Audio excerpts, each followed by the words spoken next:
Retail visit করার সময় কয়েকটা বিষয় আমাদের একটু মাথায় রাখতে হবে।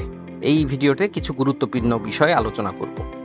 ভিজিট প্ল্যানে যাওয়ার পর আমি যদি যে কোনো একটা রিটেলার সিলেক্ট করি, তো আমাকে এখানে দেখিয়ে দিচ্ছে আমি রিটেলারের লোকেশনে নাই।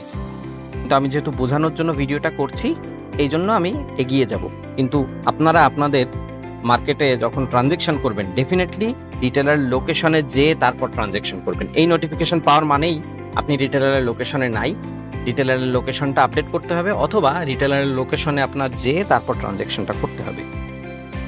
আমি যদি কোনো দোকানে, এই দোকান যে দোকানে ঢুকেছি, এই দোকানে যদি টাকা ট্রান্সফার করি বা অন্যান্য কিছু করি, ইনফ্যাক্ট দোকানে গেলাম, যাওয়ার পর দোকানদারের ব্যালেন্সে টাকা নাও থাকতে পারে, বা ব্যালেন্সে অনেক বেশি টাকা থাকতে পারে, অথবা রিটেলারের কাছে টাকা না থাকতে পারে ইনভেস্টমেন্ট। তারপরে আমাদের একটা ফিডব্যাক দিতে হবে। একটা জিনিস মাথায় রাখতে হবে, আমাদের রুটে যতগুলো দোকান আছে সবগুলো দোকানেই আমার এইভাবে করে ঢুকতে হবে, চেক ইন করতে হবে এবং ফিডব্যাক দিতে হবে। এখানে বেশ কয়েকটা ফিডব্যাক আছে, আমি সেই বিষয়ে একটু আলোচনা করব। প্রথমে আছে enough stock available at retail, অর্থাৎ রিটেলারের লোডেড সিমে যথেষ্ট পরিমাণ টাকা আছে, এই জন্য আমি তাকে আর টাকাটা দিতে পারি নাই। সেকেন্ড ইস্যু হলো শপ ক্লোজ, মানে দোকান বন্ধ পেয়েছি আমি। 3 নাম্বার ইস্যু হলো stock not issued due to stock shortage, অর্থাৎ টাকা আমি দিতে পারি নাই কারণ আমার কাছে স্টক নাই, অর্থাৎ আমার লোডের সিমে ব্যালেন্স নাই। Refuse to take stock for fund crisis, অর্থাৎ রিটেলারের কাছে টাকা নাই, এজন্য সে রিফিউজ করেছে আমাকে, অর্থাৎ আমার কাছ থেকে সে টাকা নিতে অস্বীকৃতি জানিয়েছে।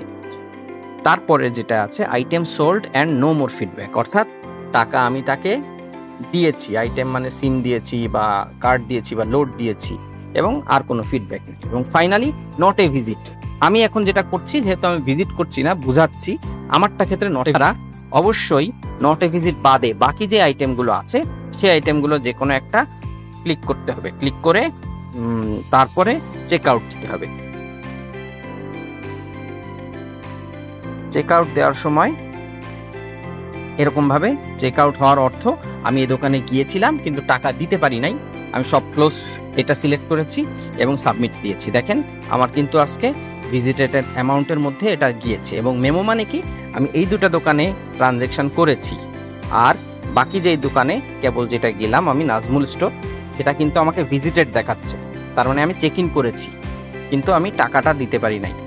এই জিনিসটা আমাদের মাথায় রাখতে হবে। এই মাস থেকে অবশ্যই এই ফিডব্যাকটা দিতে হবে আমাদের রুটে যতগুলো রিটেল আছে সবগুলো রিটেলের লোকেশনে যে।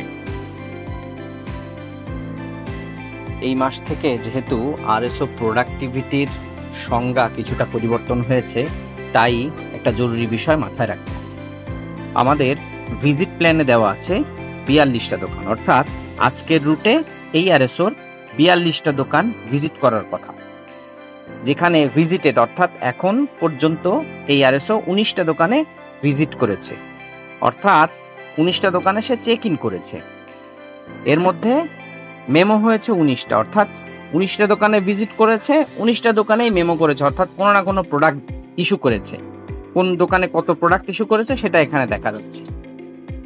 প্রোডাক্টিভিটির নিয়ম অনুযায়ী আজকের দিনে ভিজিট প্ল্যান যতগুলো, ঠিক ভিজিটেড অ্যামাউন্ট, ভিজিটেড নাম্বার ততগুলোই হতে হবে।